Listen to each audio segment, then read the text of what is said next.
Terrorism is an idea. It's not an army. You can only win a war against terrorism if you win the hearts and minds of people from with whom the terrorists are operating from. This is, throughout history, this has been the case, that if the people from whom the terrorists are operating from, if they consider them terrorists, you're winning the war. If they consider them freedom fighters, you cannot win the war, because there will be no end to it. It will go on and on. Otherwise, Israel, with its firepower, should have now been able to win the war against the Palestinians. It's not. It hasn't. India has 700,000 troops in Kashmir. The moment one small thing happened, you saw hundreds of thousands of people coming out asking for freedom. Army is not an answer to solving the issue of terrorism. So we don't even know how many Pakistani civilians have died so far. We know that last winter, just out of Waziristan, there were 150,000 refugees.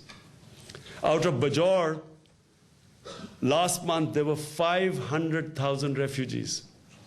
So imagine what the army is doing to its own people. In this war on terror, they are using F-16s and helicopter gunships. And as we all know, bombs do not differentiate between terrorists and women and children. And we also know that the militants are much too clever to be caught in some place where a drone can come and bomb them. Normally, they always get away. Who die are innocent people. So what is happening? There's a backlash. When Pakistan Army went then in Waziristan in February 2004, for about a year, nothing happened. And when the Pakistan Army, in serving their paymasters, because they were getting $70 million a month a salary, when they went chasing 800 to 1,200 Al-Qaeda, this is the total number of Al-Qaeda, by the way, and this is how ridiculous the whole thing is. To chase those people when the army went in, it ended, when it started causing collateral damage, the backlash came.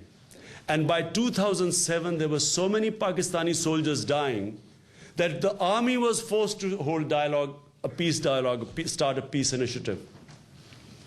And understandably, the army had no motivation in fighting these people. They did not see any reason in fighting the people. So you had soldiers surrendering in droves. 250 soldiers surrendered to 10 Taliban. They had no will to fight. So when the army in the end was forced to hold dialogue. And at the same time, there was a blowback, 65 suicide bomb attacks in Pakistan last year. All the political parties that are in power now, ANP and Frontier, both the main parties, including our very versatile Maulana Fazlur Rahman, all of them campaigned that they would resolve this tribal area issue through dialogue, all of them.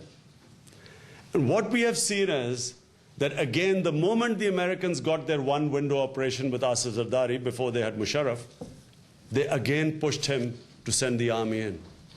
And what we are facing now in Pakistan is not only a huge economic meltdown, the worst economic crisis in our history, especially borne by the poor people. Inflation is at 25%. The rupee has gone from 66 to almost 80 to a dollar. Fiscal deficit, trade deficit, all increasing. Food inflation, 35%. So imagine what is happening to the common man.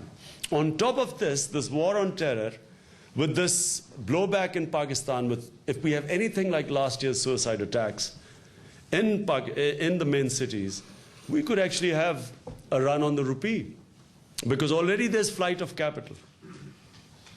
And when Asif Zardari, with a smile, wants to attract capital into Pakistan, bring in foreign investment, how can foreign investment come in a country where no cricket team is willing to come and play?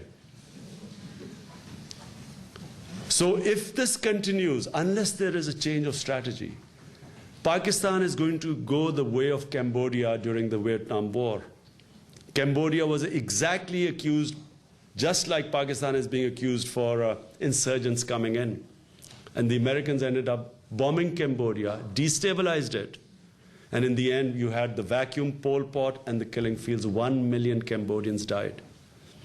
We could be the biggest casualty in this whole thing. If you look at the newspaper in Pakistan, any newspaper, first of all, you have to take a disprin before you read the newspaper.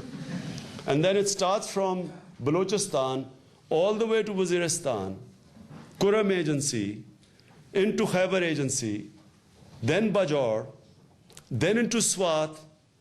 Every day soldiers, Pakistani soldiers and citizens are dying all along this belt. And what it is doing is, it is radicalizing the Pakistani society. It is not the same as we keep hearing, religious extremists. This is not religious extremism. It's radicalization. People whose children are dying in this war of terror, not war on terror. How are they not going to be radicalized? I brought the president of Tehreek-e-Insaf from Bajaur. I brought him on Capital Talk because it's the most watched program. And there I made him tell the story of what happened to him and his family. They were going in 2 jeeps. Pakistani helicopter comes over the top. They are given instructions that whenever the Pakistani helicopter comes in the agency, they all have to get out of stop their cars, get out, put their hands up. So that's what they did. The helicopter came back and shelled them. His 6-year-old boy lost both his legs. His brother died, brother's son died. I saw 5 of the children in hospital. You know, when you read the 20 dead and 70 injured, those 70 who are injured, a lot of them you would want them to die because they are minus legs, minus arms. Because, you know, when you shell people, it's the worst way of doing it because it leaves the injured in no state to look after themselves. And the state doesn't look after them. There's no one to look after them. So I brought him on television to tell the story of what happened to him. And then I asked him, how are you going to respond to that? He said, where will I go? Have I got a court of law to go which will redress this injustice done to me? Or will I go to the Taliban to go pick up a gun and fight the army? And that's what's happening. That's why this movement is growing. That's why this war is not winnable. It's a disaster both for the Americans, a bigger disaster for Pakistan. And all this in the name of pragmatism. This is being done. You have ruling elite in Pakistan sitting in these drawing rooms every day saying, but what else could we do? Otherwise the Americans will do it. So because the Americans might do it, we might as well kill our own people ourselves. And given the situation now, the economic situation, they do not have the capacity to go into the tribal area. That's why they are pushing the Pakistani army. And that's why, unfortunately, we should be resisting, and we are not. People in Pakistan should be out in streets demanding that this is nonsense what's going on. Unless and until the American forces, the NATO troops withdraw from Afghanistan, I can give you my prediction right now, there is absolutely no chance of peace. And the reason is very simple. Right down from Alexander to the Mongolians, to the Mughals, to the British, to the Russians, they have fought every conqueror, all these were superpowers of their time. Everyone was resisted by the Pashtuns. The Pashtun tribes have fought each other, but whenever an invader has come, they've all got together. And what you're seeing now is no longer Taliban or Al-Qaeda. This is now Pashtun nationalism, what is being seen. And there is not going to be any end to it. So to conclude, this war on terror, unless and until there is a change of strategy, this is a disaster for Pakistan and it is a disaster for the US.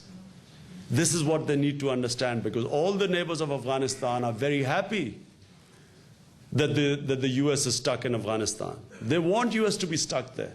They are beneficiaries of this.